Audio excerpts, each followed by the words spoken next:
Ladies and gentlemen, it's time. It's Thursday. It's Korner Booth Pregame.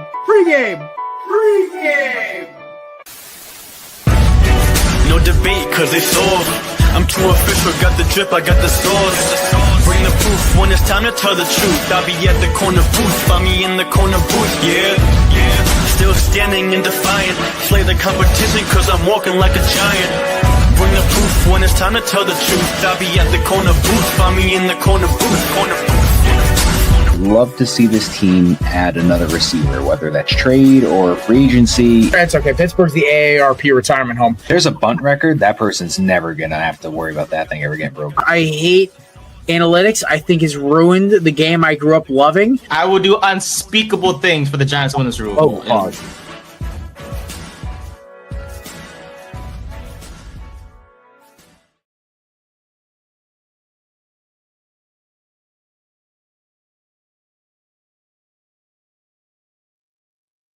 Ladies and gentlemen, what's up?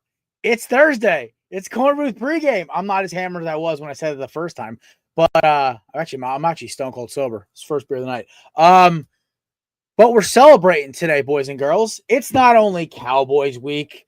It's not only the return of our good friend, the Alabama meme king himself, men's mental health champion, cruise auction rider.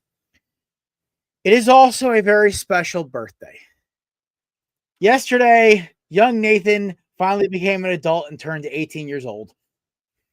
I'm just kidding. Nate's 25. Nate, congratulations, buddy. Nate is also on a week vacation, but still insists on doing his shows, which is just dedication to all of it. So, Nate, buddy, happy birthday. Hop on stage, but my computer's having a seizure right now. All good. Hi, boss. Good to see you. Thank you for the wishes, and thank you to everyone who's been wishing me a happy birthday. I appreciate it. Half a century now, which is cool. Didn't do too much. Quarter century, bud. Oh yeah, my bad. Yeah, see, hey, it's a vacation, man. Even my even though agents are supposed to be good at math, I kind of sometimes we mess up. So 30 seconds. Hey, okay? Listen, after what I watched last night, and shout out to you and Matt for recommending Gran Torino. I learned a lot of racist terms and jokes that I enjoyed very much. So thank you for the movie recommendation. Looking forward to see what other movies you guys have in store for me. Blazing Saddles. That is next. I'm excited for that one. But it was good to see my people in that one, man. It was a very Asian-dominated movie, and I loved it very much. So thank you for your recommendation. But thank you for the wishes. Nate's parents and loved ones, I only have your son's best interest at heart. I am not trying to corrupt him. This is all his own doing. Also joining us, ladies and gentlemen, our two other co-hosts. One is the co-host of Korner Booth. The other one's co-host of 3rd and 10. Both their college football teams should win this weekend? Question mark. Ladies and gentlemen, Brian Germanaro and Matt Ordazzo. I mean, I don't think it really matters if they win or they don't win this week. Being, what are they, 8-3? They're not. No. Yeah, Van Buren was probably a better president than Van Buren's going to be a quarterback. Love that. Hey, listen, it's okay. You could beat the team that's ranked ahead of you head-to-head and have better head-to-head wins than them and still be ranked behind them like Miami is behind Notre Dame. It's just it's just great. Gotta love college football logic. Don't lose on ranked team. That's all I'm going to say. Oh, You know what the worst part is, though? We beat you guys. We play you guys again. We probably kick your butt up and down the field again. So it's just, it's an unfortunate side effect of Notre Dame bias and ACC hatred. But who's an amazing guy who knows a lot about college football? He's a champion of men's mental health. He is the Alabama meme king. He has a resume that I swear I wish I had. He's also a pretty handsome gentleman himself. Ladies and gentlemen, joining us now, former host of the Cruise Control podcast and my longtime friend, Cruise Auction Rider. What's up, guys? Long time no see. How we doing? What's up, brother? High tide, Cruz. High tide. High tide. Happy birthday, by the way. Thank Happy you, birthday. sir. I appreciate you, man. It means a lot. Thank you. Yeah, it's fine. It's we're gonna work on your measurement of time eventually. Yes, a little bit. Yes. Who would have thought the Alabama grad would be the smartest person in the room right now? Listen, I found out the other day that I'm like in trivia terms, Cruz. Like I took my girl and her friend to trivia, and we were like playing. And I found out I was really fucking smart at trivia, and I just dropped an F-bomb. God damn it! 5 minutes in, Nate. We're off to a great start right now. Off to a rocking start. The racism, the time bombs, and then I start cursing. We're By the off way, to a if rocking Nate thinks start. Great Torito's bad, wait till he sees Blazing Saddles. That's a whole different level. Wait till you see Django Unchained. That's a whole. Oh Yeah, my that's god. Oh. Oh no. Django. Yeah. Oh, so by the way, Django Unchained has maybe the greatest soul and rap music matchup of all time as its theme song. The Get Back by James Brown and God, I can't remember the Tupac song he mixed with it, but it's like one of my favorite songs to listen to while I'm working out. It is a banger also because I do love James Brown. I do love Tupac. So to me, it's just the best of both worlds. So Sinners soundtrack with the mix of jazz and old school and soul and gospel and hip hop. Mhm. Sinners. If you haven't seen it yet, incredible. My girl has been on my case. I have to watch it because she likes all the horror movie stuff. I'm not really into it, even though it's more of a thriller than anything else. But it's not really a horror movie. It's more of like think of like a gangster movie prohibition with a mix of vampires. Like the vampires don't even come into play till I think an hour into the movie. Well, speaking of vampires, the guy who plays the vampire, Jack O'Connell, is one of my favorite actors. He plays Patty Mayne in my favorite historical drama, SAS Row of Soldiers. So I love this guy's acting to begin with. I saw he's in Sinners. I'm like, I love Michael B. Jordan. Obviously, I'm a big fan of the Creed franchise. And, of course, Black Panther 1. So I have to watch the movie at some point. It's just more or less of the fact of I have a list 1.5 miles long, and it's in the middle of it. So, but we've got a billion recommendations for you. You think my list is long? Nate's is so long, Cruz, you don't see the end of it for about 20 years. Wait, I just want to be sure. I can't say any of the terms from the movie on the show, correct? No! Gosh, No. I okay. Blaine will drive out to California, then Connecticut to kick my ass and your ass. those darn G words yesterday. I'm Jesus kidding. Christ, Nate, stop. I didn't say it. Man is playing with fire. One more time, What a and you're great going in time the for- box on your birthday. You're going in the box. I will do it. Don't Not tempt even me. 10 minutes in, the box is being threatened. Come on. It was a fun movie. I learned a lot of different terms. So I see nothing has really changed since the last time I've been on the show. On our Thursday show, nothing has really changed. Our Tuesday show is a lot more buttoned up, and we're a lot more like. Yes, because we don't do Tuesday shows. That's why. No, Monday. Shut up, Matt. Monday show. Sorry, it's been a long day. Nothing. Okay? Yeah, we're off to a great start. Let's go. It's like Losing my last damn week. I said, this isn't an upset, so I'm going to preface this now. And then you're like, all right, it's not an upset. It doesn't count. It's like, no, I just said it doesn't. Also, I just got some news on Lane. Text it to me if you want me to read it right now. Sure. So Lane Kiffin's wife is currently in Baton Rouge right now. Just left a wife's it is a 1 second. Let me read it. Oh, good news. This is why we bring Cruz on. So right here it says Lane's ex-wife and Landry were at a women's booster club meeting, sitting at a table with Jeff Landry today. This is not a rumor. There's now video that's getting ready to come out, and so Lane has family right now. His ex-wife is in Baton Rouge. They have a meeting tomorrow with the university. So Keith Carter for Ole Miss, they have a meeting tomorrow, and tomorrow is when they're getting ready to announce a decision for Lane Kiffin. Rather it be he leaves, there's no buyout, and he's gone. Like he's not going to coach Mississippi State or the Egg Bowl or the playoffs or anything. He re-signs a new contract for Ole Miss, and then they just keep rocking and rolling going into the playoffs. Or there's a third option where he can either let them know that he's going, can still coach the Egg Bowl if he wants to, but he is not going to be allowed to coach the playoffs and then leave. That option's off the table. That is what it was just texted to me by someone who has followed the situation very closely. And, so we have breaking news on the show. We have breaking news on the show from Cruz Oxenreiter. Dude with a sledgehammer, to start the show. Well, actually, funny enough, as we just spoke, the video went live. It says right here. So Lane Kiffin's daughter spotted at LSU Women's Booster Club earlier today in Baton Rouge. This was posted about 15 minutes ago. Woo! And shout out to SEC Unfiltered for posting the video. So I want to make great sure show, by the way. Even if you're not an SEC fan, obviously Chris, like me, I actually watch, especially when Cruz is on. So Yeah, Chris Phillips does a great job there. But so he's been following that situation very closely. It's been kind of crazy. Oh, there's a video right there. So they are, yeah. Oh man, I can't wait for when Netflix calls Brian and I for surviving Brian Kelly, and then we can talk about. Oh man, I mean that's crazy. That's a true crime podcast if I've ever heard one. It really is. One man robbed millions of dollars from big college football programs his entire career, and stole accents in the process, and killed a kid. We make that joke at least once a week. It's kind of like a broken record at this point. It's like Kevin's mom joke. They just really never get old.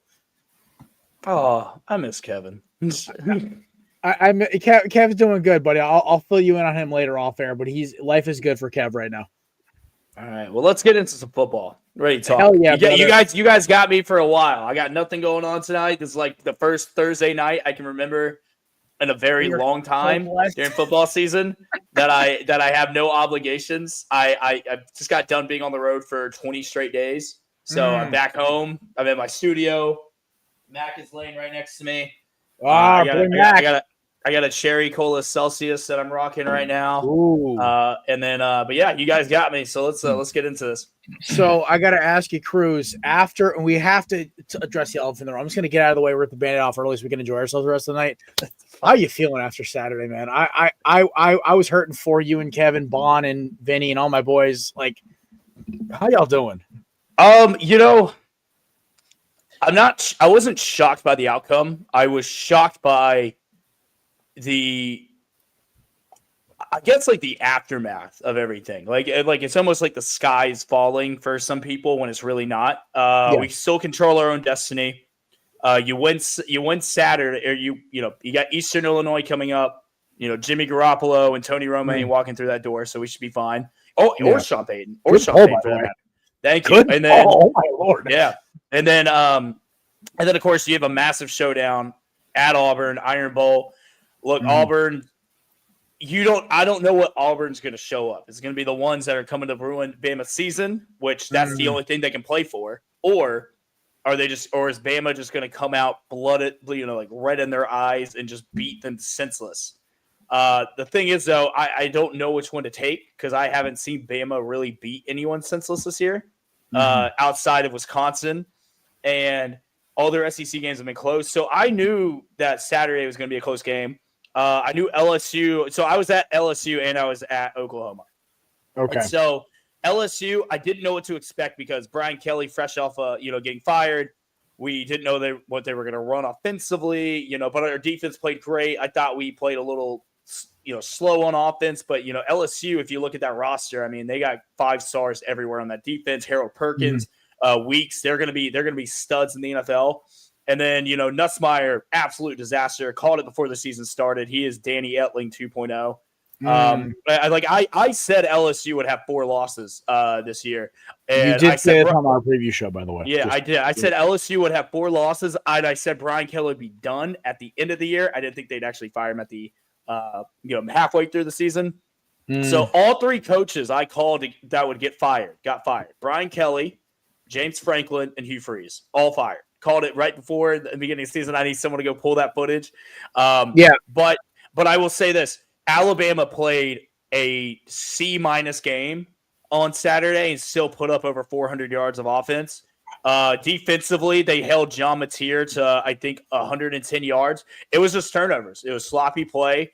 The pick 6 with the backbreaker, the fumble on the punt.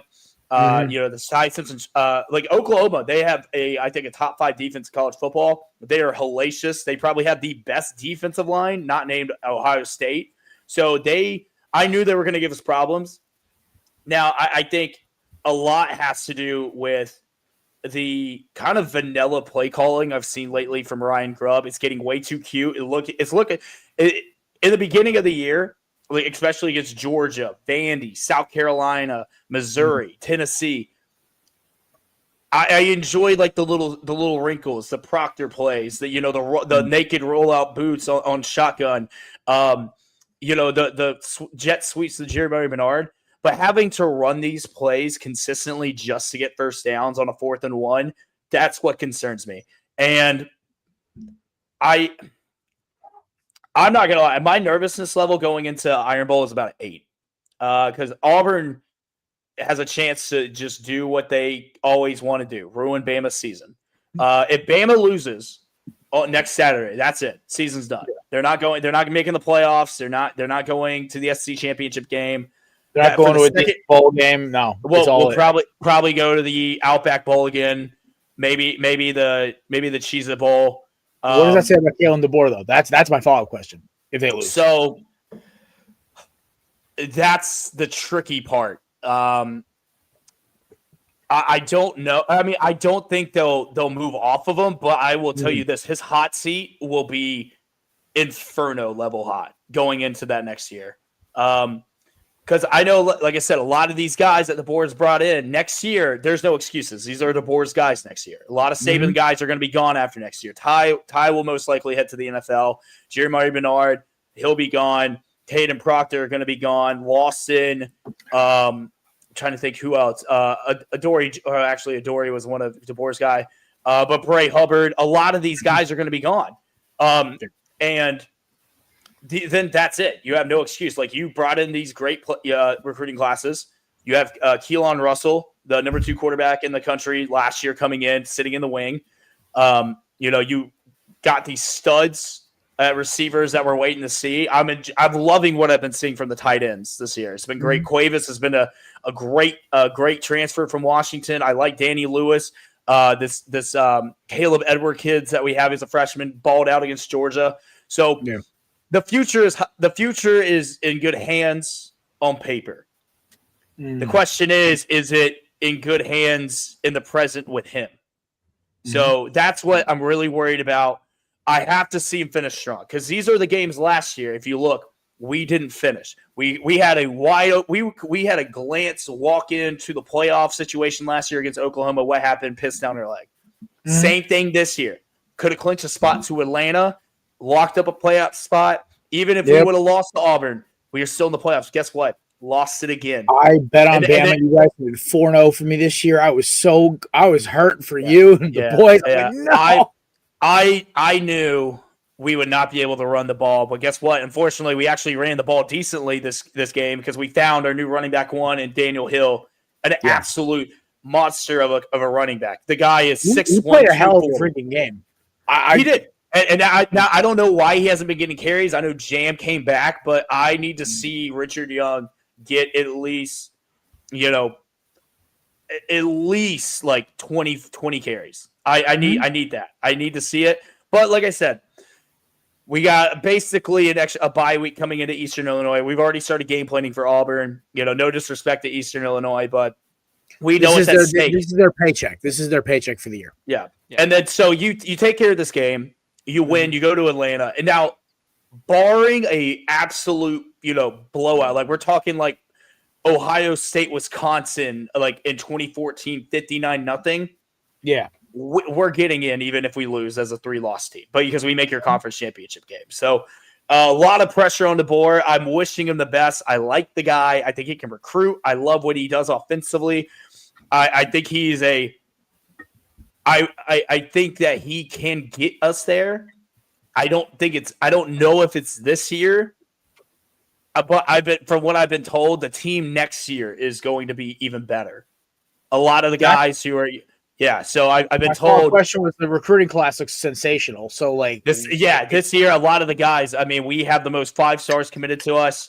Our freshmen that are starting this year, like I'm telling you, Michael Carroll, top 10 pick in 2 years at offensive line. DeJohn Lee, the second coming of Richard Sherman, a 6'4" corner. Are you kidding me? And then you got guys like Lazier Brooks. Looks like Jalen Wallace 2.0. You got guys like A.K. Deere, who looks like he can be an absolute burner. So, I mean, future is bright. I'm hoping that we do not have to stumble, because getting to the playoffs, even if you don't win it all, is a great building block for next year. And that's my Bama rant.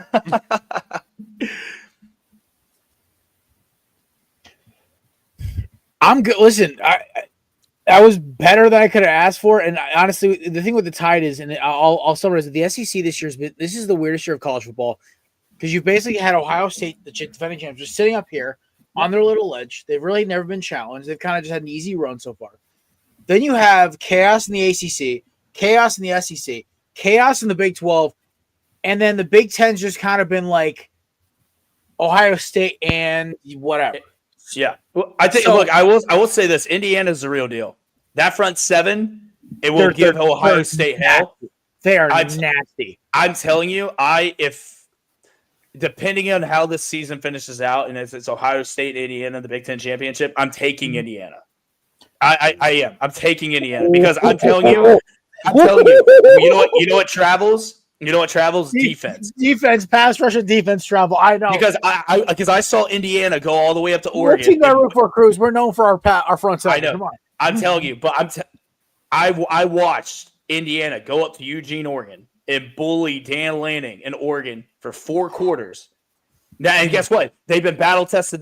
Then you have the adversity when against a pissed off, nothing to lose Penn State team where you need a miracle drive, you go down and you get it. Heisman moment. So they've been battle tested and have been adversity tested. Ohio State hasn't. They you know what they remind me of?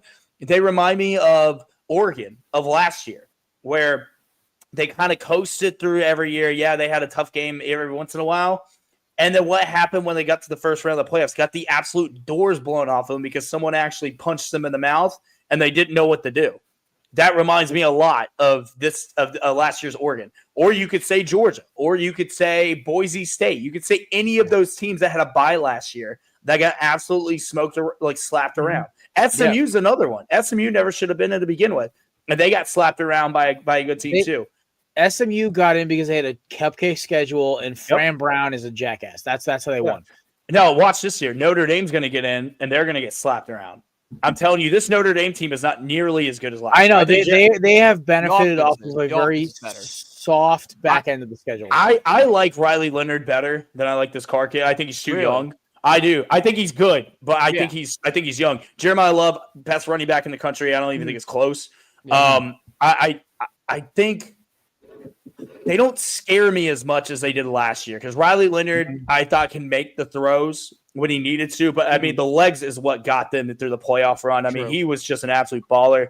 I think Notre Dame is good. I don't think they're as better as they are last year. They're not going to catch anyone by surprise. I also don't think they should be ranked above Miami and Alabama. They haven't done anything to prove it. If you want to talk about the college football playoff resumes right now, you got Bama, who has 4 ranked wins over 4 ranked teams, and who plays a much tougher strength of schedule. You have Miami, who, granted, strength of schedule might not be tough, but they beat you head to head.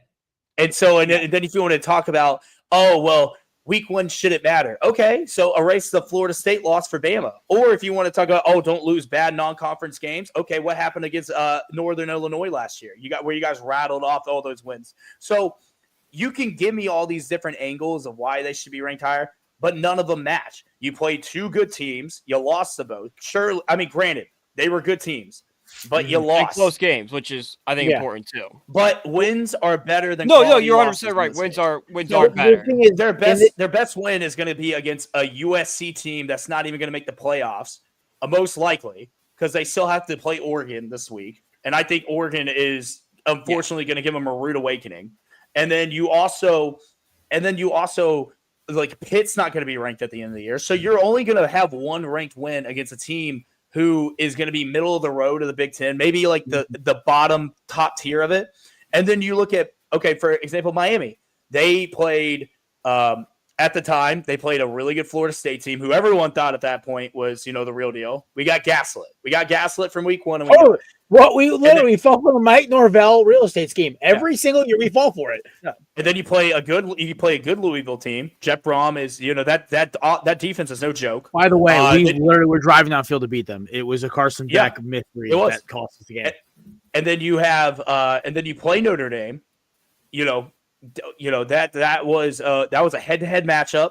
You can't say first, I know Carr was new, but guess what? Beck was new. A lot of those guys were, week 1. So Notre Dame played horrible that game for 3 quarters. They were terrible. They came alive in the 4th, and that's fine. But for 3 quarters of that game, they were outclassed by Miami. I put it out there. Like I said that I never said that Notre Dame shouldn't be like ranked in the top 12. I mean, that's stupid. They 100% should. Yeah. They have just not shown me anything all year to be ranked with 2 losses to be ranked above Bama or Miami. Now, if you want to make a case that, okay, the Florida State loss is bad. Okay, well, that's fine. But, I'll take that one horrible loss. If you give me 4 ranked wins in a row, one of which was at Georgia. The other one was against the 14th ranked team in Vandy. The other one was the 19th ranked team in Tennessee. And the other one was against the 22nd ranked team in Missouri. Like the first SEC team to ever beat 4 ranked teams in a row. And then you play a South Carolina team who, by the way, has a top draft pick at quarterback in Sellers. He's not projected. He's not going to the draft. He's not this year. But this year, I mean, how many people were picking him to go number 1? A lot. Then Then you have Dylan Stewart, who's probably going to go top 5 next year. That was the definition of a trap game. And they needed 2 drives to go down and score. And what did they do? Go down and score. LSU, a lot of people picked them to be preseason national champions. And then Oklahoma, probably the best defense in the SEC. Probably you can argue a top 3 defense in college football. And they lost by 2. Yeah, they lost by 2. So I can take those 2 losses. Now the Florida State loss, I can't defend. It was awful. Like there's no defending that. But if you're gonna judge a week 1 loss that heavy at this point of the season, then I don't know what we're doing anymore. My biggest thing. This is why I go back to BCS, man. This is why, like a BCS playoff. Me and Kevin talked about this on the show 2 weeks ago when I filled in for. I love that. I agree with that. Keep it 12. Human element. Take the human element. There's no way in hell that Miami, Notre Dame, Alabama should not all make the playoffs. The fact that Oklahoma is ranked higher than Miami is a travesty. Listen, the Alabama win was impressive, but those teams play again next week. It's a wrap. Alabama wins. Also, I mean, Miami's that's the worst we've seen them play. Yeah, I know. That's the worst we've seen them play. Losses. We're literally down to the final drive in a final throw. SMU made the playoffs last year. The SMU loss, by the way, was the most rigged game I've ever seen in my life. I had SMU fans hitting me up saying, "Dude, you guys got robbed." It was bad officiated game, and not to mention, a lot of people forget SMU made the playoffs last year with that same team. And everyone's ignoring that. They're 7-3 right now. They are a good team. Rhett Lashley is not a bad coach. So my biggest thing is, and Notre Dame is not a bad team either. The College Football Committee, you have to stop. This is the thing. Human element is great in baseball. It is great in like Hall of Fame voting. As much as I hate Hall of Fame voting, there is something cool about the fact that there is still a human element to like not a computer picking who goes to the Hall of Fame. Now, do I think guys like A-Rod and Bonds should be in there? Yes, they did so much for the damn game. I don't care about the effing roids. Here's the thing. The College Football Playoff Committee is the stupidest idea I've ever heard in my life. It should be designated by an effing computer like every other playoff system is. I don't know why college thinks they're so damn special. Listen, if I have to watch another first round like we watched last year, Cruz, you were on the show the week after the playoff last year, the opening round. And you, me and Matt and Nate talked about this, how that was the most embarrassing first round I've ever seen in my life. And I completely agree with you because I sat there just watching 4 teams that did not deserve to even sniff the playoff get smoked. And 4 teams that sat at home had to have their guys, their star players sit, the Miamis, the Alabamas, everyone else, and watch these teams embarrass themselves. It was wrong. It felt like just bad ball. The best way to summarize it. So I really think they got the playoff right, but we need to bring in the BCS system of, hey, listen, like your wins against, your points against, all these statistics should count. It's not effing eye test. Eye test is the dumbest thing. Like Cowherd today went on this rant about Miami football, and this is what got me a little fired up. He's like, well, when you win matters. We don't control when we play teams. We just play who's in front of us. We don't control who the referees are. We don't control how bad a pass is or how bad a read is. If we finish the season at 10-2 and a team we whooped it for 3.5 quarters finishes at 10-2 and our head-to-head wins are better than theirs, we deserve to go in over them. I don't give a F what Notre Dame is paying you, Cowherd. It's not the thing. But all due respect to Notre Dame, because they deserve to be in too. This is where I get frustrated with college football because there's so much potential for it to be clearly the second best sport in America behind obviously professional football. It could run away with it, but it keeps baseball in the rear view because it does stupid things like this. And baseball is going to find a way to screw itself up anyway, but it's a whole other the lockout's going to screw up all the good. Oh, the lockout's going to have the MLB up for 10 years, and Rob Manfred has all himself to blame. It's 94 2.0 is what we're looking at right now. Yeah, we're screwed. I mean, look, the playoff bracket that they put out last night. If it stays around that, if it stays in it, I'm not going to be like that crazy upset because I mean the matchups, the first round playoff games. I mean, Tulane versus Texas Tech. I mean that seems like it would be pretty fun. Winner has to go play Georgia. Notre Dame at Oklahoma. Talk about a blue blood game. Yeah, that's great. Like Notre Dame battle of the Colts right here. Like here we go. Yeah. And then you got Miami versus Ole Miss. With all the drama going on, Ole without Lane Kiffin, which is going to be so crazy. And then you got Bama going to Eugene to play Oregon. And then the winner of that gets Indiana. So, I mean, those matchups on paper sound good. Yeah. I mean, if they stay like that, awesome. I don't think they will. So, I think what's going to happen, I think Tulane will be the group of 5 team. I think they will. There's a lot of talk about Summerall maybe saying he apparently canceled his interview with Florida yesterday. Really? So it was supposed to be on the books. Summerall didn't take the meeting. That was 2 days ago. I'm sorry, my days are mixed up. So we don't know what's happening with that. We don't know if he's waiting on the Lane thing, if he's going to stay. I think he should stay. I think he's built something great at Tulane. Tulane is also trying to make a push to go to the Big 12, which I think would be awesome. Notre Dame at Oklahoma, I would love to see that. Please don't change that at all. That would be a lot of fun. It would be that would be a lot of fun. Now this is where it gets interesting. You got Miami. Is the ACC championship game set? Is it Georgia Tech versus Miami? The problem is there's 4 teams that all have a shot. I looked at it like 30 seconds ago. It was Pitt, SMU, Miami, and Georgia Tech, I believe, and then Virginia's got an outside shot. Okay. So there's it's such a cluster F for the next 2 weeks. So there's a world where Miami does not make the playoffs. You know that, right? I know. That's the world I'm staring at. So I mean, and it's because they have them at that 11th seed now. Now it's like, okay, I'm going to go ahead and go on a limb and say that the winner of the ACC is going to get either the 10 or the 11 seed. Yeah. I think Notre Dame at 9 or 8 is probably where they're going to keep them. Because they want to keep them in. As long as they don't royally screw up, they're going to be in. Yeah. Also, Alabama and Georgia, Ole Miss, and A&M. This is where it gets interesting. So if Bama wins and they go to the SEC championship game and they win, that's going to kick Georgia out of the top 4 because Bama has the head-to-head against them. They might have a better record, but they'll be the SEC champ and they have the head-to-head. Where does A&M fall to? They're only lost the SEC championship game. Are they gonna take Indiana's or Ohio State spot when they lose their first game? So someone's gonna get left out. So weird. We need some serious chaos the next 2 weeks. I need Georgia Tech to lose to Pitt, and I need SMU to lose to Louisville. I want pure and utter destruction in my conference, but I want some chaos in the Big 10. Give me some chaos in the Big 12. Besides Texas Tech, let's lock them in. Those boys are nasty.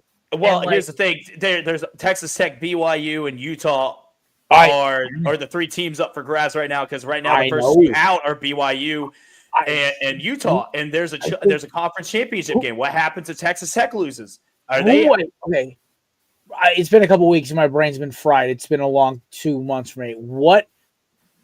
Texas Tech? No, Utah beat BYU, right? Or BYU beat Utah? BYU beat Utah. Okay, so at that point there, this becomes a very simple argument. It's BYU, Texas Tech for the championship game. I don't want to hear any other arguments. I really don't. Unless one has a awful loss, Utah played themselves out. Also, can we talk about how Utah has been overly ranked for 6 straight weeks? I don't get what. Did Kyle Whittingham just pay off the committee? Because I'm sitting here I'm literally at my girl's house reading I'm just reading the rankings. How does Utah fit in? Well, Utah Utah has lost to Texas Tech and BYU, so they've I lost. know. So I don't That's know. why they're out to me. I don't understand. So I don't understand why they are ranked as high. I would have Vanderbilt ranked above these guys because I think Vanderbilt, their only 2 losses are to Bama at Bama, Texas at Texas, and very close games. And don't let the score fool you in that Alabama game. Like, we scored a garbage time touchdown. Yeah. Now, this is how it can get. Oklahoma plays Missouri this week. If Oklahoma loses to Missouri, Oklahoma's done. They're out. That's 3 losses. Even though they beat Bama, they're out. So that clears up a spot. And then you have Oregon, USC. USC can kick Oregon out. And then USC is now in the fold because USC is 8-2 with a 6-1 Big Ten record. So they only have 1 Big Ten loss. So that's something you need to look out for. And then, of course, as long as Tulane doesn't screw up, they're in. They play Temple this week, they're fine. And then you need Georgia Tech and Pitt to be absolute chaos. I think personally, Georgia Tech is probably going to win the ACC. I think they had the better quarterback. I think they had the best coach. I think that they should go to the playoffs. I was so mad we weren't playing this year. I wanted to crack them so bad. I was like, are you kidding me? This is my upset of the week. And I don't even think it's that much of an upset. Cincinnati upsets BYU at Cincinnati. It's BYU minus 2.5 right now. It's at Cincinnati. It is an 8 o'clock game, blackout. I'm telling you, that is my and look, Cincinnati is a good program. They play tough. That is my upset of the week, is BYU going down to Cincinnati. That is amazing. I love it. All right. We have talked so much college ball. It's only fitting we actually it's only fitting we just steer into it at this point. So, ladies and gentlemen, let's crack a 6-pack presented by our friends at candidips.com. Promo code Belly of 20 for 20% off. As a former dip person myself, there is no substitute for Candidips. It is the best substitute for tobacco products. As somebody who didn't want to see the fallout, jury's out. Chewing tobacco is bad for you. Hate to break it. But here are the standings right now. Your boy, in 2 weeks' time, has come back into second place from the basement.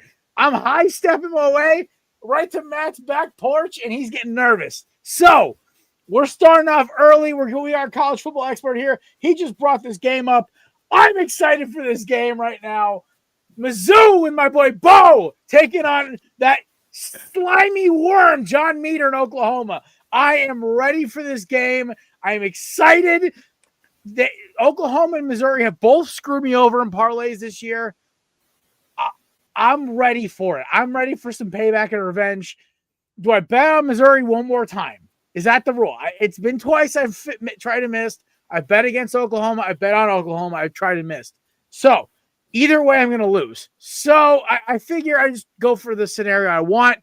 As my upset pick this week, give me the Missouri Tigers to knock off Oklahoma and knock out one of these weenie little 3-loss, 2-loss teams to give Miami a shot. So there is my upset. Matt, as the keeper of the stats, give me Mizzou and my boy Bo to knock them off. At this point, I'm just picking games just to cause chaos. It's been working, so we'll go for it. Cruz, you're our college football expert, my friend.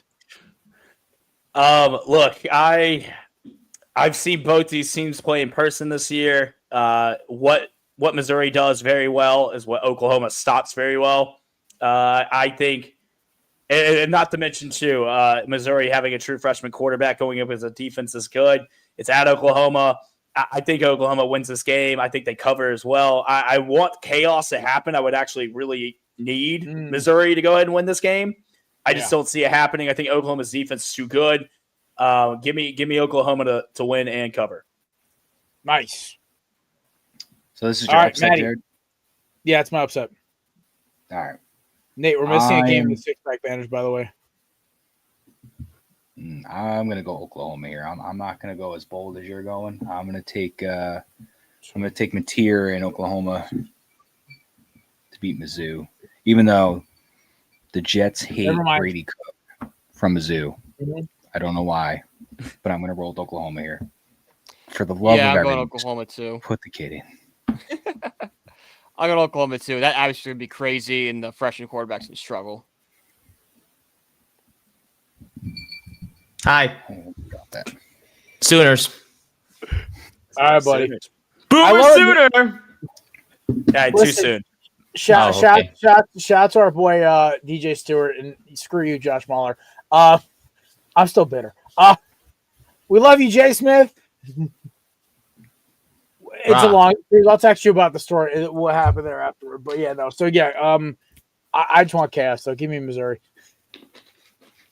Speaking of chaos, this just brings me back, Cruz. This is like giving me back to when we were in high school, man. Like Jeremiah Masoli versus like Matt Barkley, Dennis Dixon versus John David Booty. I am so hyped for this game right now.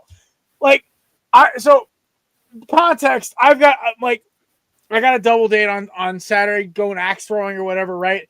But we're gonna be at a sports bar. It's attached to a sports bar. I'm literally gonna be like, I'm gonna hit a bullseye, poke my head around, check on Oregon USC, and poke my head back. And the best part is my girl ain't going mine because she knows how much this game is crazy. I love this game so much because it's childhood nostalgia. It's old school Pac-10. It is. Oh yeah. Just I remember Halloween night 2010. Masoli and Oregon beat. It was like number 2 ranked USC, and I was like, this Oregon team is nasty. They had this little Michael James kid, who's a sophomore, with Garrett Blunt, this whole crazy team. Dude, there is something different about Oregon against USC. They play better than any other squad. Dante Moore, I think, needs a get-back game, and I think this is that get-back game. So give me Oregon here. Okay, I like that. Well, I'm going to give you one a little bit better. I'm going to give you 2011 USC Oregon, where Matt Barkley went into Eugene and upset. I remember the top. I believe I want to say they were number 4. I want to say they were number 4. They had Thomas as their quarterback. Kenyon Barner. No, that was a year after Cam Newton lost, right? So it was, yes, it was. And then Lane Kiffin was their head coach. And you know what? With all the craziness going on with Lane Kiffin right now and everything, Oregon hasn't really impressed me that much this year. Struggled against an offensive, like, illiterate Iowa team. They got smoked by Indiana at home. Nothing they've done this year has really impressed me that much. I think Dan Lanning's a really good coach. I think Dante Moore is a little overrated. I think he definitely needs to come back for another year. God, you know what? Screw it. I'm going to go USC to pull the upset at Eugene. I'm going to pull it. I think this is a game that you hired Lincoln Riley to win. I think this Oregon team can get got, and I think this is the domino effect of what we're about to start seeing in the Big Ten, where I think the Big Ten only gets 3 teams in, and I think it's going to be Indiana.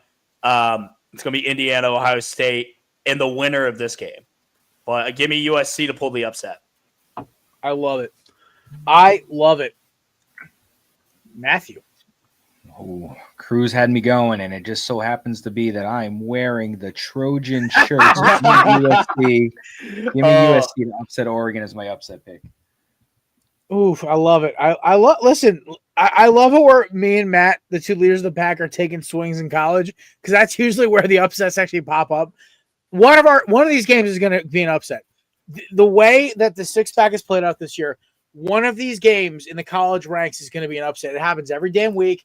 Nate can go back and look at the tape of picks every single week. And last week, unfortunately, it was Cruz's Alabama Crimson Tide.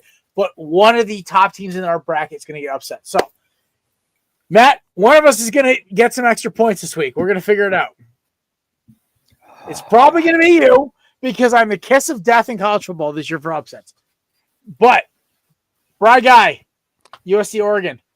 I should want USC to win because it helps already causes, but I can't root for that school. Give me Oregon. Listen, brother. I've always appreciated the fact you stay loyal to the T, even when you tried to take a shit on Saquon Barkley before the Super Bowl. I'll let that one slide. Okay. I still hate him. So I just saw this. This is from Tide 100.9. Ryan Fowler. Oh, Kalen DeBoer has become the top target for Penn State. as their new head coach. That is from Touchdown Alabama Magazine. So a very reputable source. What's the Adam guy, TikTok guy, former tight end for Penn State, Adam something. Oh, Adam Straw. God, big Jack blonde dude looks like I can make an Aryan master race joke. But he loves Kalen DeBoer. He loves. Oh yeah, no, he's a big kid. I follow him on TikTok, and like he was talking about going to Penn State. I was like, he'd leave Bama to go to Penn State. Really? I don't think he would unless that was my unless we drive him out. Now, here's the thing about this is the thing about our fan base and our boosters. They are passionate, to say the least. Okay, and really shocker. Yeah, I know. And there may or may not have been some people who thought the sky was falling when Florida State upset us at the beginning of the year. We lost. Let's see. I think what was the crazy stat I saw? It was like Bama had lost 4 out of the last 5 on the road. From last season to the beginning of this year. So there were a lot of people who just didn't think he could get the job done, and there may or may not have been a paperwork to file a buyout, and I may or may not have pictures of that. And no shit, that was in the beginning of the year. It luckily things turned around, and we didn't have to go down that route. But I will say this: if this season does not end the way that we wanted to, and that Bama fans wanted to, and the team, and you're going to hear a lot of stuff. I'm worried that we might push him out of town, and then who do we get? Because Lane Kiffin ain't going to be available unless he's not coming. Sarkisian, would you guys go after like a Rhett Lashley or something like that, like some maybe a smaller ACC school guy? No, I mean this job is just too much for that. Look, we took the coach that was in the national championship team in the championship game that year. We took him. The biggest thing though, Cruz, is like I feel like you guys went to the wrong former Pac-12 coach. Lanning felt like more of an Alabama coach than Lanning is who we wanted, and Lanning was the first call from what I've heard from. Well, there's a few reports. There's like one where we had Dan. And then Nike found out, and then just backed the dump truck up full of money. Then we called Sarkisian. Sarkisian got the bag from Texas because Saban wanted Sarkisian to be the coach in waiting, which a lot of people remember. So if you remember during COVID, Nick got sick. He coached the Iron Bowl that year, won beautifully, and then Texas comes calling. Texas is a job you just can't say no to. So Saban didn't really have a ton of problem. I don't believe that we actually ever called Kirby. I don't know. I don't think Kirby would ever leave. That's like calling your wife your neighbor's wife for a go on a date. Weird. I think if Kirby would ever leave Georgia, it'd be for an NFL job. Because I think Kirby's an egotistical maniac and wants to do something that Nick couldn't, and that's win in the NFL. So I think Kirby would do great in the NFL. I think he'd be on Giants. Brian, New York Giants, Kirby Smart. At this point, why not? I mean, as you said, we're not going to the college rank. Atlanta Falcons would be. Oh, Falcons, yeah. So that would be the one team that Georgia fans wouldn't, curse his name for leaving if it was him, because 90% of them are Atlanta Falcons fans.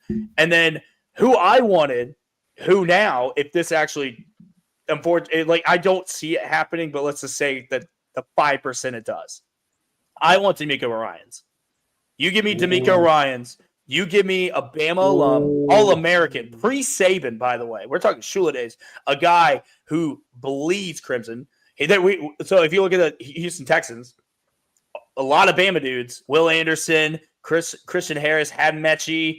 You got dudes. Look, CJ Stroud ain't what everyone thought he was going to be. He's not. I knew that going into the draft. Like Bryce Young was better than him in college, better than him in high school. He's better than him in the pros. That's who. And it's becoming obvious because you can't tell me CJ Stroud doesn't have help. Like put CJ Stroud on the Panthers roster, they're probably a 2-win team again. At least Bryce is getting it done. Now, would he leave the NFL to come to college? Because that's basically asking you to pull a Saban again, like leaving the Dolphins to come to your alma mater. But man, you talk about recruiting down south. You talk about recruiting at Alabama. Like you have an Alabama All-American at your head coach, and he's he's energetic. Coaches and players would want to play for this guy. I would write a blank check to him. I don't want another college guy. You go get me a D'Amico Ryans. You go get me go get me a Sean Dion Hamilton who's coaching up at Detroit right now. I mean, you get me an NFL guy and you make them say no. And because the only college guys who could come in here and actually, I think, do something at Bama would be Kirby Smart, which he's not going to leave. It's Steve Sarkisian. He's not going to leave. Marcus Freeman, that could be an interesting one. I actually wouldn't mind Marcus Freeman at Bama. Honestly, you're not EU. I don't even think you get like a guy like Mario to leave. You know, Mario's got to figure out how to finish. Mario would sell his house the next day if he got offered the Bama job. I doubt he's Miami blood, man. He where did he cut his teeth at? Steve Wilkes, please. He cut it. He was with Nick Saban. That's the most successful he's ever been was coaching on our staff. Now he won 2 national titles at Miami, man. Like he's born in Miami. Like that's different. He won 2 national championships coaching at Alabama. So but coaching a player as an assistant coach, they're hit a little different. But we do have to get back. We do have to get back. We're rolling over a little bit. Get back. Sorry. So Kirby Smart to Atlanta, Raheem Morris to the Giants. That's where we left off. I like that. Please let that happen. Come on. Give me another decade of domination. You think you're funny, huh? You think you're funny, huh? Oh, I'm hilarious. This is serious business. Fired up for some serious business for Link. Hey, quiet on the set. Who hasn't picked yet? Go Ducks. Nate. All right, let's go. Yeah, Nate picked Go Ducks. All right, we're switching the NFL here. We're going to. Are we getting Perkins to Aaron Rodgers? Is this going to happen? Are we getting Perk Rodgers? Is this happening? That's the only Rodgers I didn't get. Probably. I want Perk Rodgers against the Bears. Please let this happen. The acrylic assassin versus Perk Rodgers. I need this to be a thing. Okay? Like the zestiest quarterback in the NFL versus Perk Rodgers. That's so disrespectful.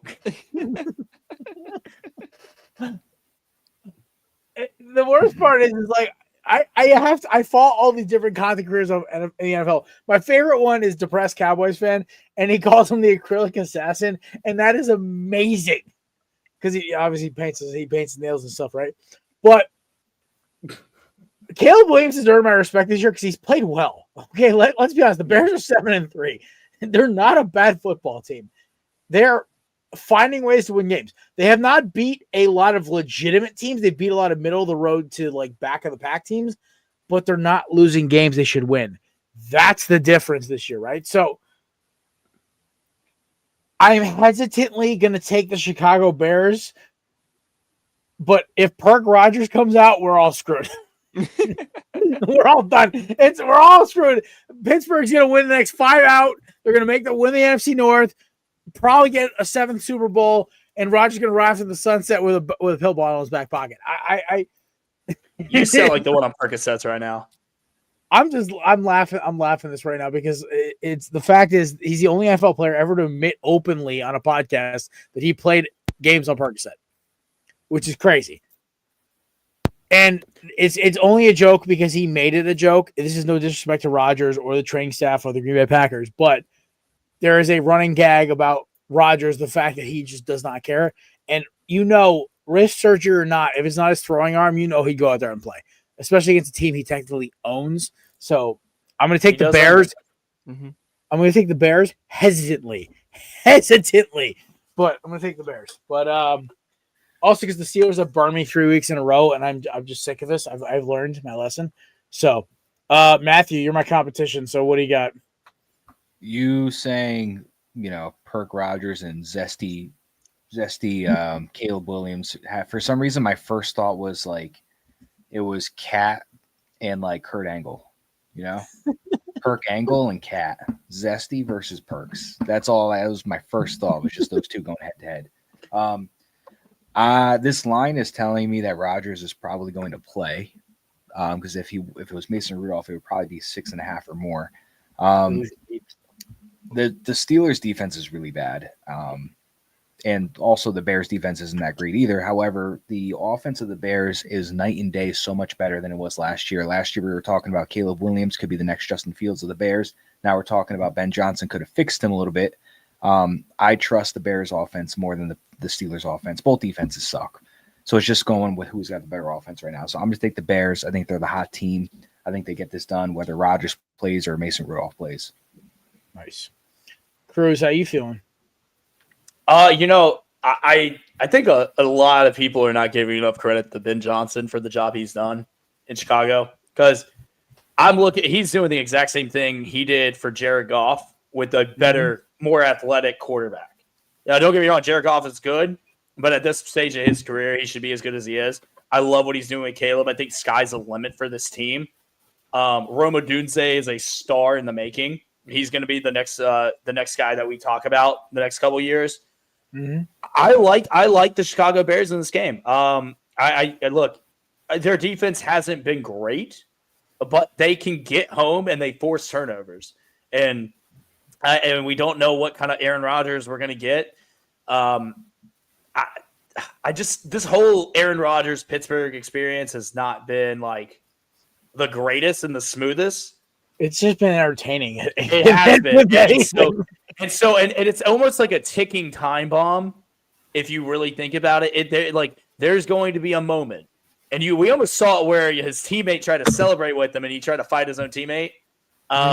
He's on edge, and I just don't like this fit. I like the Bears in this game. The Bears might mess around and win the NFC North.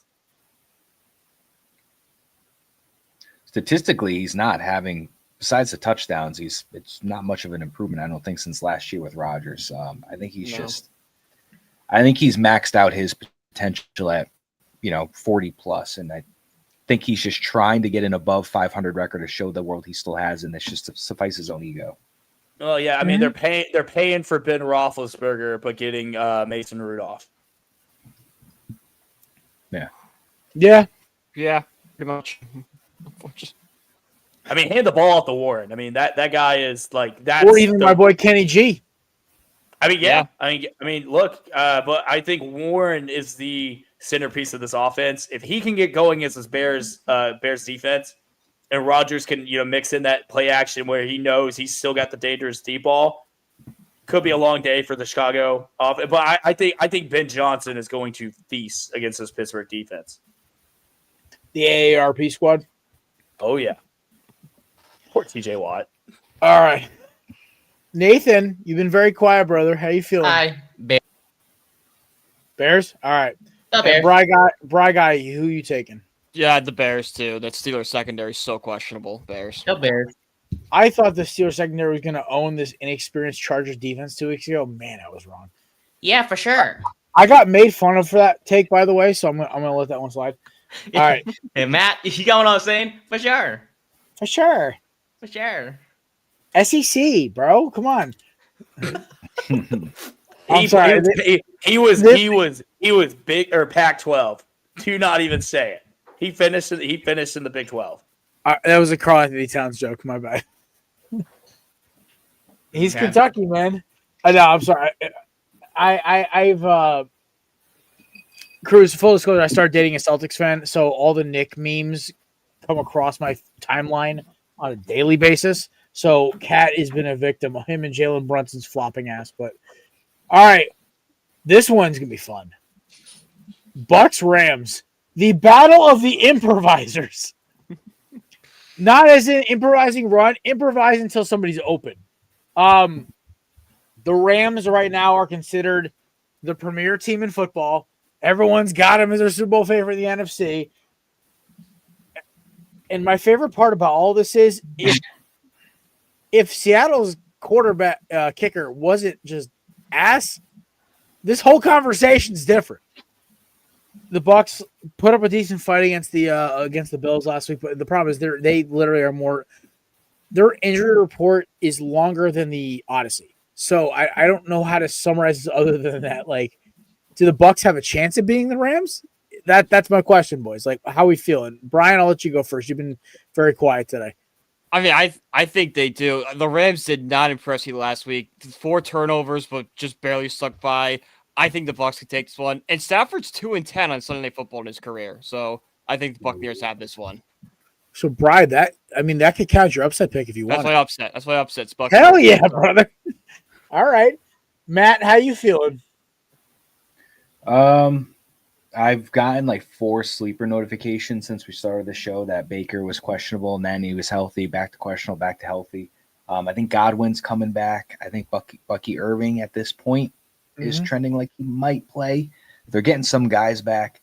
Never mind. Nate just said no. Sorry. So Sean Tucker. That is why Sean Tucker was just claimed off our waiver in our league by Nate. That makes sense now. I picked him up today. I need a Sean Tucker is pleased with his performance tweet. I mean, Sean Tucker looked good last week. Rashad White's been holding his ground too a little bit, but Godwin come back will be big for them. So Buccaneers are 6-4, and this is a must-win game if they want to kind of keep those just hopes of just Baker going from an MVP season down to 6-4. I'm going to take the Bucs here. I think this is a must-win game for them, and I think Baker could squeeze this one out. Similar to the other week when the Bucs, Bills, or whoever they were playing, they were on a 2-game losing streak. That was a must-win game for them. They got that done. It's Buccaneers they played. They had to get that one done. So same thing for here, just different team. I'll take the Bucs in a must-win game to outlast the Rams. Nice. Nate Dogg. Yeah, so there's a report by Mike Florio saying that there's a non-injury issue that's tied to Irving right now. That is part of the reason why he's not expected to play Sunday in LA. Good thing I traded him. There is something a little bit concerning, though. It is right now inside information, but it's basic. To keep the story short, something's wrong with Irving to where he's not going to be back anytime soon. So it's going to be, it's not injury related too, from what we know. Well, we hope he's okay. Off the rip, we hope he's okay. Yes. That is correct. With that being said, I'll keep it short for myself as well. Give me the Rams, please. All right, no. You said please. I don't know. No. It's me. Yeah, it's just you, Cruz. Oh no, I'll keep it short too. Rams. I think they're the best team in the NFC right now. I think they are. I think Stafford's went back and found a time machine to go back to the Detroit level. Matt Stafford, he's playing great. I think they're the best team to beat. No offense to your Eagles, but I think LA right now is playing the best. Now I'm not saying they're going to win the NFC. Calm down, but I think we're going to see the Eagles and the Rams in the NFC Championship. It's okay. Game. We just own real estate in Sean McVay's brain, so it's great. Wait, who do you have again, Jared? He's the Bucs. I took the Rams. Thank you, sir. Well, I never actually picked, but I was just like, you know what, like. I'm going to take whiny little weenie boy, Sean McVay, and let him in his perfect little lifestyle. How he's I his wife now, but I despise that man. Oh, my God, is McVay going to retire? Dude, he's freaking 35. Let him coach for 5 years. Holy crap. Like, he's 40 by now, no? He won one effing Super Bowl, and everyone thinks he's God. It's like, calm down. Holy crap. I mean, he was God as soon as he got there.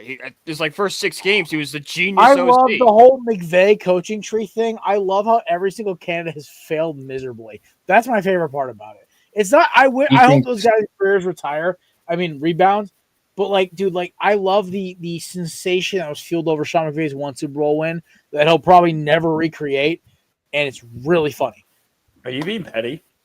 Because he's not petty. I own real estate in his backyard. Why do we pay? I just hate it's maybe the tush push shit and the fact that he said after winning the Super Bowl, if we beat them, we wouldn't have won the Super Bowl too. Now, Washington. I'm so glad this is going to be the last year of the tush push. I know, me too. We are all happy, Cruz. Dude, no non-Eagles fan likes the tush push. Okay, correct. Now I understand I don't give a shit about the tush push. I just want to win. I don't listen. There's the old line. It goes, they don't ask how, they ask how many. If we win the same amount of games by just doing like halfback dives with the middle of Saquon Barkley or Tank Bigsby, I don't care. It's just like I love that it annoys. I love that it annoys other fans. Yeah, he did. I love it. You heard him last year by John Ross. You know, hey, you know what, Jared? Actually, I love that you just said that because are you telling me that your O-line is so good that you don't need Saquon Barkley and you can line up Tank Bigsby? He did drop a buck. He did drop a $120 on the Giants last It's week. not saying much. The worst Giants. run defense in the Are you league. fucking kidding me? Nice. No cursing. I didn't. I didn't. I said Giants. fudge. I didn't say. I said fudging. But that's the Giants. Have you seen our run defense? We are one of the The worst in five the of league. us could run for 100 yards on the That's like- Giants all right right, now. all right. That's like Well, the Giants. I gotta. I'm telling you, that's a terrible. That no, I'm gonna whatever. Let's put the plug in that one. All right. The Giants. I will say this.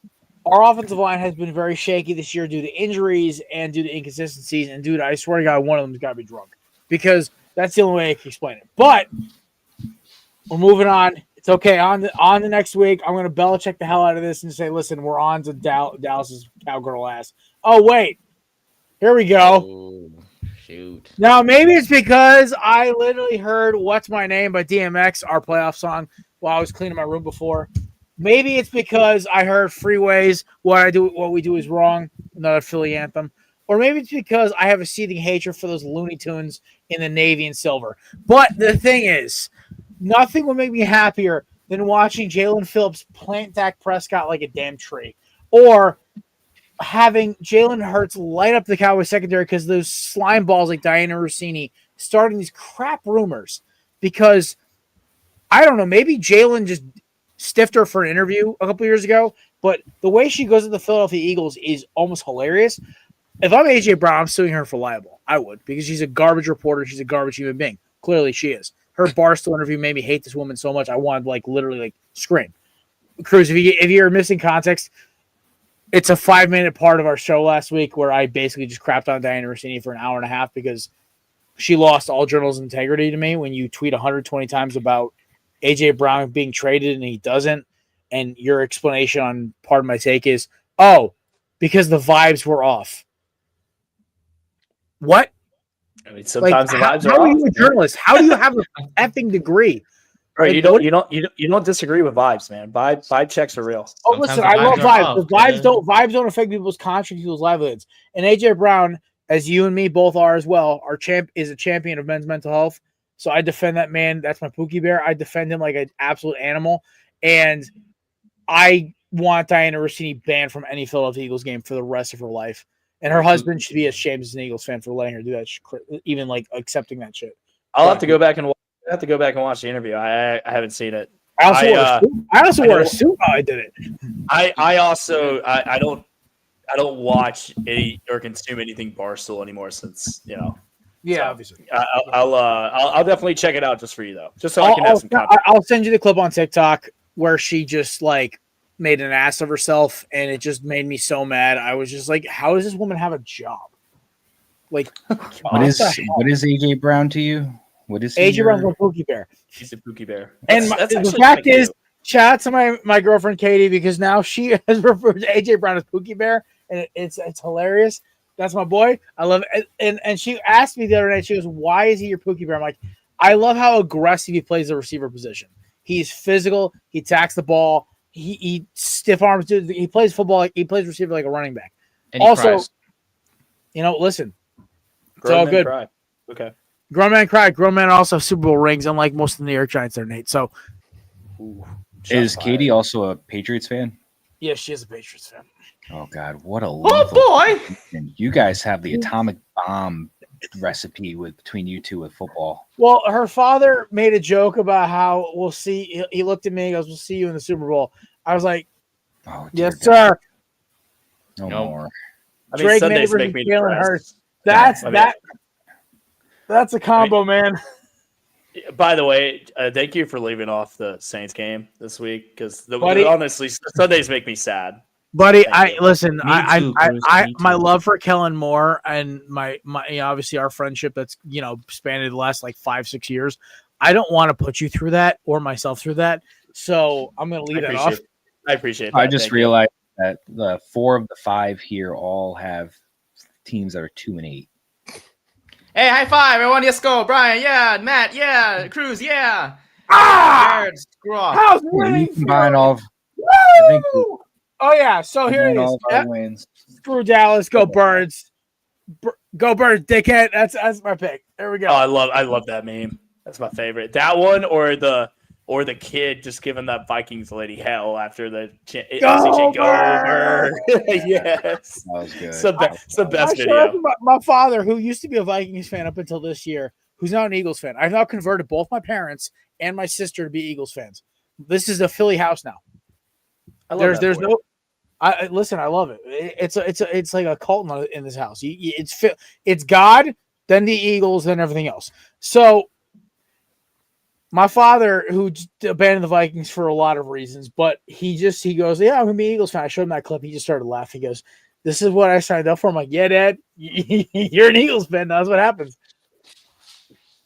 But yeah, so I'm going go Birds. Matthew, he doesn't know pain yet. Wait till he has to suffer. Then he'll regret it. Oh, he's been a Vikings fan since the Tarkenton days. He suffered most of his life. Never mind. He's more broken than I am. All right, Matty, Cowboys, Eagles. I got really no explanation here other than I'm just gonna go with the Eagles here. I trust every aspect of the Eagles more than I got the Cowboys. So give me Philly to win this one. Very nice. All right, Nate Dogg. Not me. You're gonna pick the Cowgirls? You're damn right I am. All They're right, called Cowboys. Okay. Yeah, no, not. They call it the Cowboys. Right, Bry guy. Give me the Eagles. Even though the Cowboys remade their defense, it's still questionable. Give me the Eagles. They beat the Raiders. They beat the Raiders. That's like fighting a JV team. Yeah, they beat the Raiders. They added a below-average linebacker and a great defensive tackle, but it's not gonna. That means success. I mean, look, Quinn Williams is gonna help tremendously on that front line, but they still got secondary issues. The secondary, they gave him 200, almost 250 yards to Geno Smith. That's terrible. Well, the Eagles center's name is Brett Toth, and they're not going to have Lane Johnson. Actually, Cam Jurgens is playing this week there.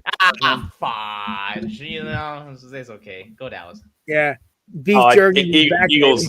Eagles in a blowout. I don't think it's close. Dak will put up his garbage time numbers like he normally does. Eagles in a blowout. I don't think it's close.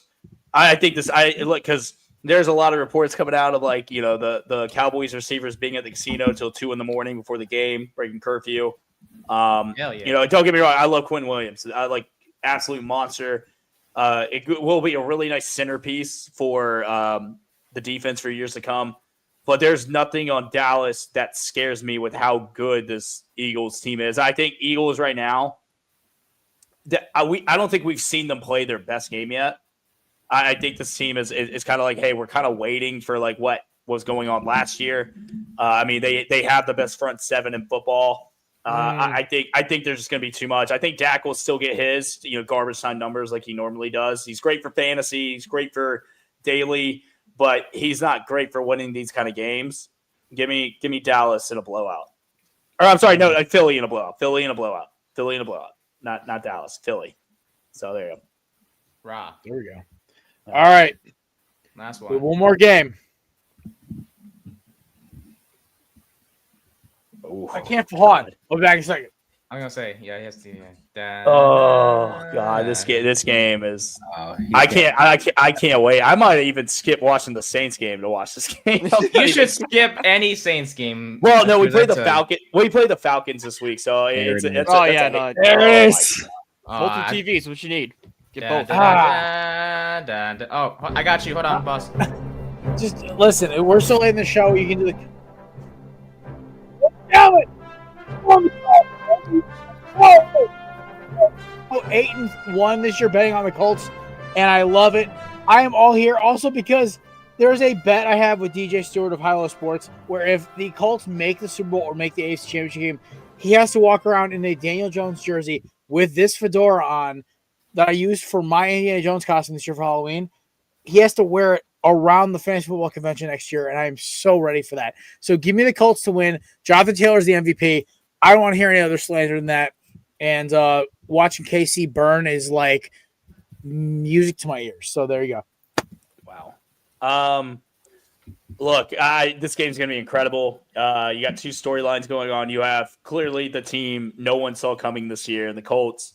Jonathan Taylor should be the MVP, at least offensive player of the year. And And then you have Kansas City, who, if they don't win, I mean, this virtually kind of ends their season, especially with Denver and LA. So, look, when you push a team that is as talented and is as coached with Andy Reid and the quarterback that they have against the wall, and all they have to do is get through you, I'm taking them. Give me the Chiefs to win this game. I think Indy. But this will be the first of the two matchups we see of these teams. They will play again in the playoffs. But Kansas City right now is a desperate team. Normally they kind of sleepwalk through this point of the season, but they haven't been in this position in a very long time, especially under Mahomes. So I like, obviously, any day of the week, I'm going to take Patrick Mahomes and Andy Reid over Daniel Jones and the Colts. But I think this game is going to come down to who has the ball last. All right. Matthew. I agree with everything that Cruz is saying. So you got the 5-5 Chiefs. I don't really see a world where the Chiefs aren't in the playoffs, whether that's winning the division, whether that's making the wild card. And for them to do that, they're going to have to start winning, and they're going to have to start winning now. They can't lose this game and go 5-6 and then just fight and win out at the rest of that time period. I'm going to take the Chiefs here in a must-win game. Like Cruz is saying, their backs are against the wall. Things are going to get desperate. I think they're going to find ways to pull through. So it's going to start with this week. So give me the Chiefs. All right. Bright guy. Yeah, give me the Chiefs. The Chiefs defense is only allowing 100 rushing yards per game, so I think they might be able to contain Taylor. And then you got a Daniel Jones who's coming back down to earth. Give me the Chiefs. All right. Nate Dogg. Chiefs.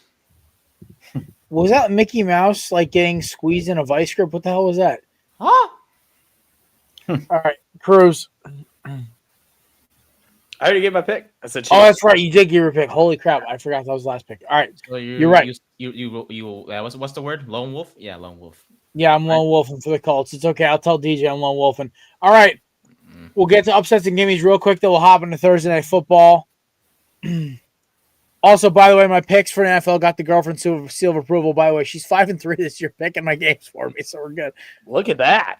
Yeah, right. Listen, she's pretty good. She's better than you. Oh, hurtful. Hey, Two of her 3 misses were the Chiefs, though, because she's a fan of Travis Kelce for his fiance, obviously. But is he dating someone? Oh, I don't know. It's some singer, some country singer. I sent her one of those videos on TikTok. I was waiting to catch a shotgun shell for that one. I was like, oh my God. She's not a Swiftie though, thank God. She enjoys her music. But all right, upsets and gimmies.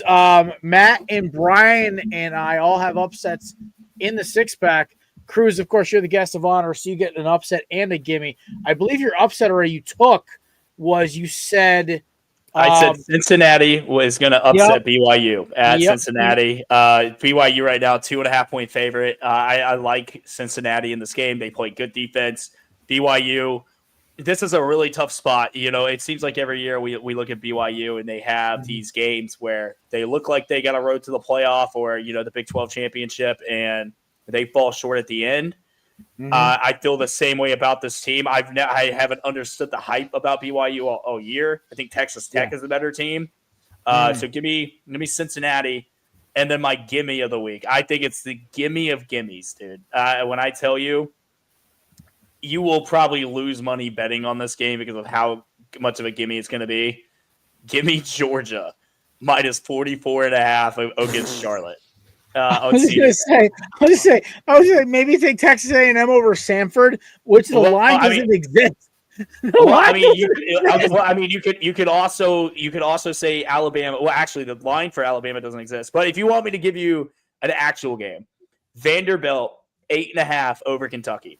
Ooh, okay. And then NFL, give me, and this isn't me being a homer or anything like this. I truly think the injury to Michael Penix being out for the year, Raheem Morris out, like basically coaching for his job. Give me the Saints to cover 2.5 against the Falcons this week. Yeah, screw Michael Penix. I kind of like that action. I was thinking about taking the Saints anyway because the way our boy Chris Lipoff throwing the ball last week, looking pretty good as your starting quarterback. Look, they haven't. Obviously, this isn't the season everyone thought, but if you go back and you look at their games, besides 2 games against Seattle and in New England. They have played pretty well against their competitions. They've already beat Carolina with Bryce. They beat the Giants with Scadaboo and Dart with the 10-point lead.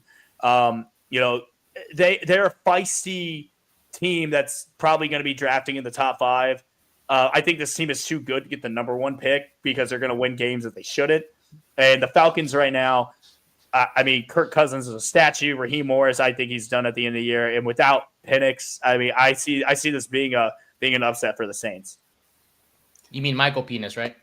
Yes, Junior. Don't forget the Junior. Yes, that's correct. Junior. Yes, sir. That's true. All right. My gimme is giving Miami over Virginia Tech. If it was a night game in Blacksburg, I am terrified of this. But it's at noon. Half the student section is going to be asleep, and Ruben Bain and the boys on defense are going to be hearing Andrew Sammy be like, "Can they play when the bell tolls or something actually like scary? Come on, like it's going to be." Give me Miami to railroad freaking Virginia Tech. Ever since Miami was told, "Oh yeah, you have like a 10% chance of making the playoff," they said bet and they start blowing out teams. I'm like, you should have done this weeks ago. They need a wake-up call. That's all there is. Matt. Give me Ohio State over Rutgers as my gimme. Nice. Brian. Give me Notre Dame over Syracuse. Damn, y'all dude, I swear I was going to make that our house upset this week because I had a Miami guy who follows us on TikTok. DM, he goes, dude, if Miami has the greatest Syracuse could do the funniest thing of all time and just fuck Miami season up the year before and then Notre Dame's the following season. I would listen, I hate Fran Brown. Like, I'd fight that guy on sight. I don't think it'd go well for you. It might not, but I don't care. I'm going out swinging. But the thing is,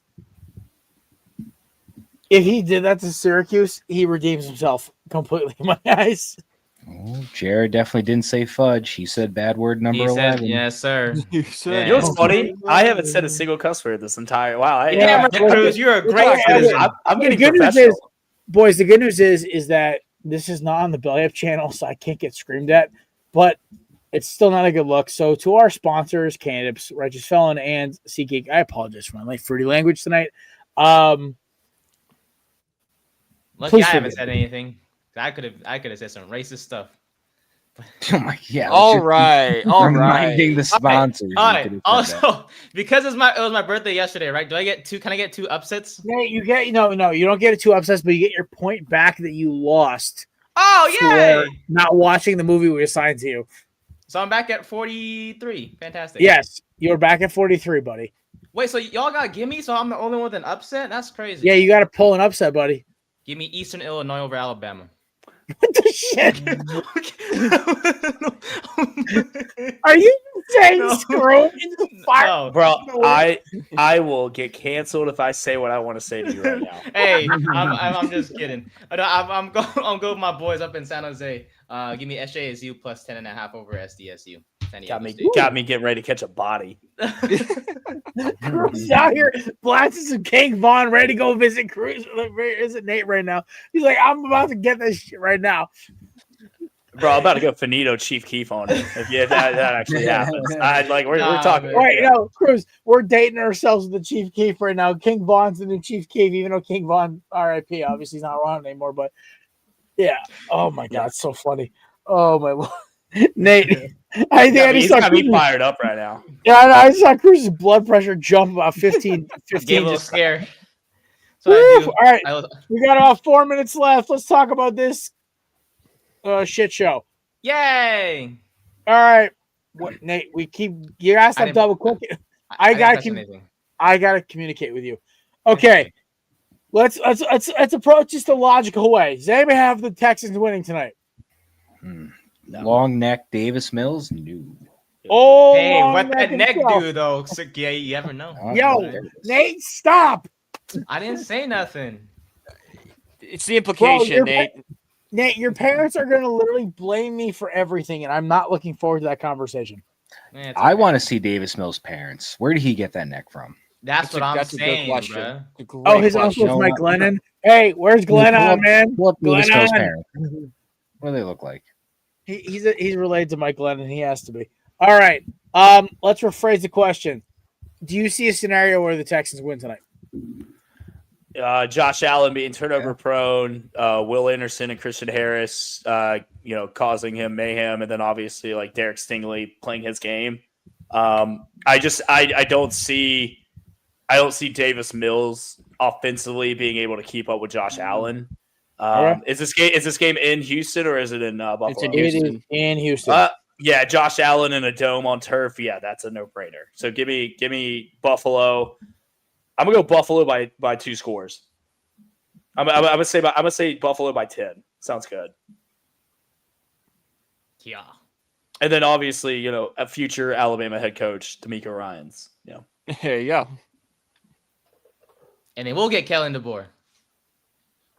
Right? No. Okay. Oh boy, let's go. The only thing hindering the Texans' chances of wins right now is the fact that Davis Mills is in at quarterback. But let's not, act like the Bills have a bunch of studs at the disposal of Josh Allen. I mean, their best receiver probably right now is Khalil Shakir. I think Keon Coleman is. I'm not sure what's really going on with him. Yeah. I mean, they got the tight ends like with Kincaid and Knox, which is nice. James Cook's obviously great.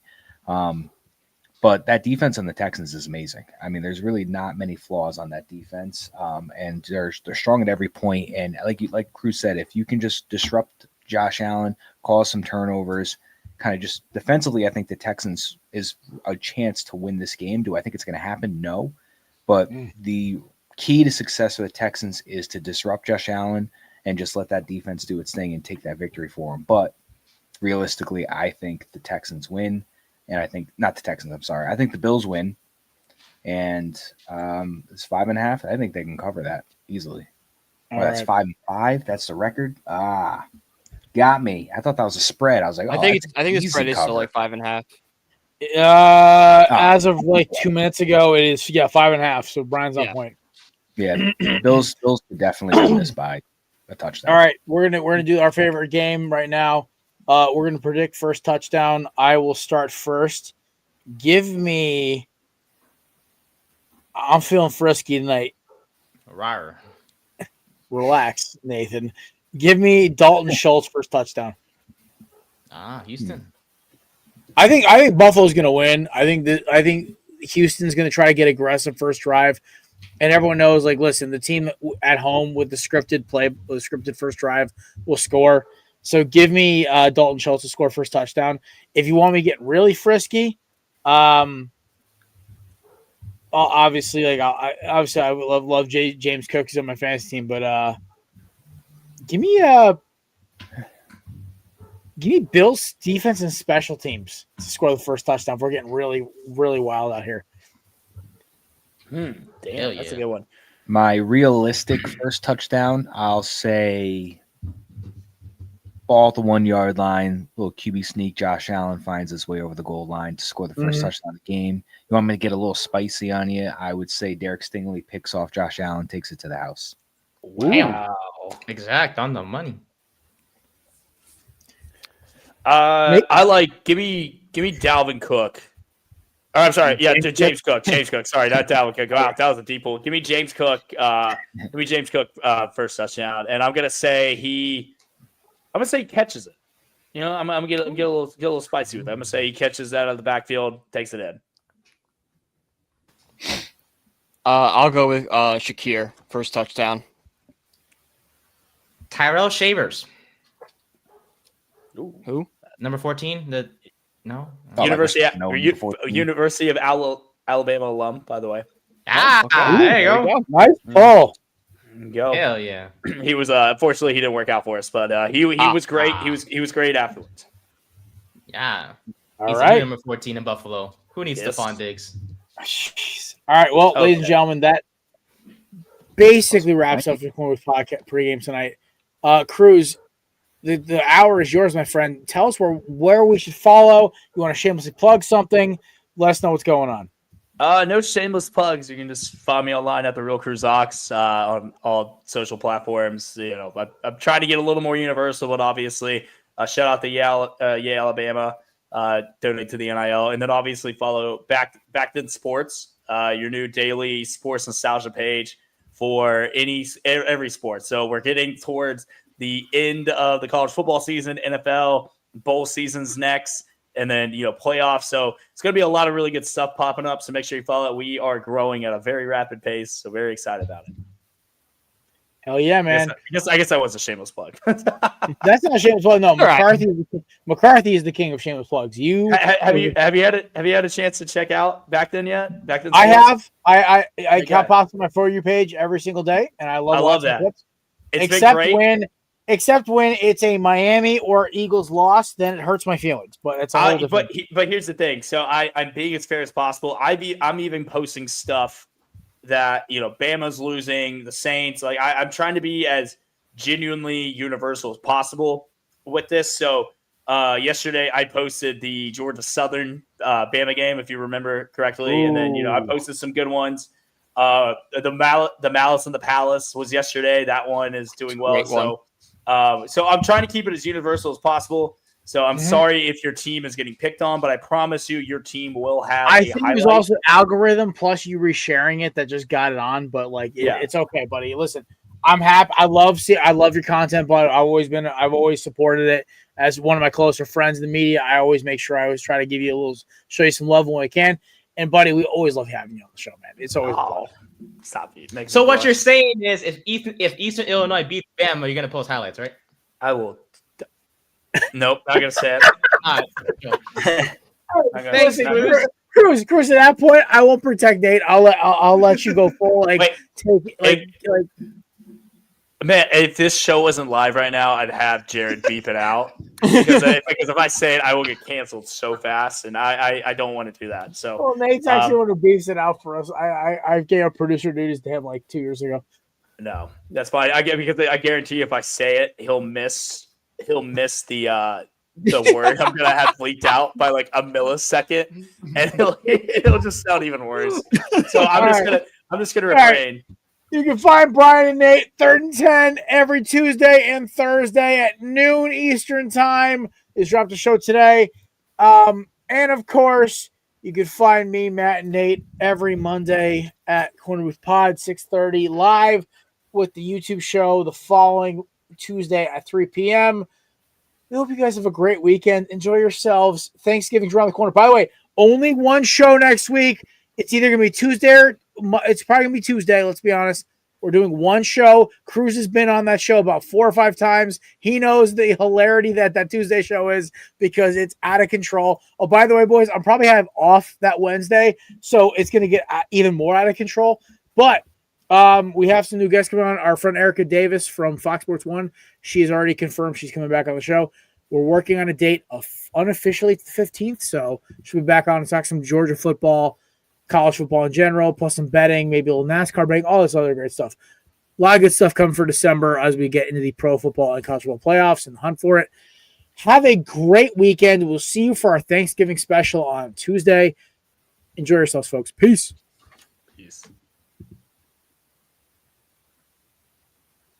What happened? He out. I was going to tell